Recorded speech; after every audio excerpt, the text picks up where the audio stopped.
पियावा तुम्हारे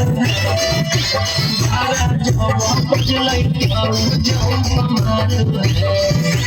पलंग पर सुता के पियावा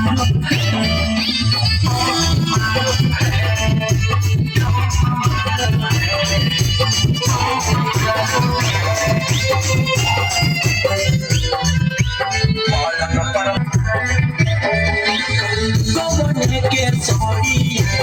मरस से हटिला कई जनम पिया धैला कई खजनम होता खैला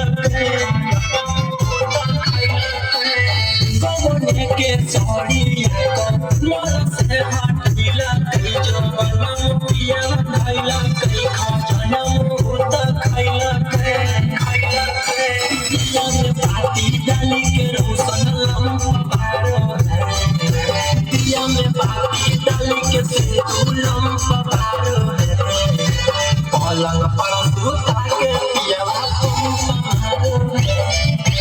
बारा जब बुझलै कहू जब हमारो पलंग पर सुता के पियावा तुम्हारो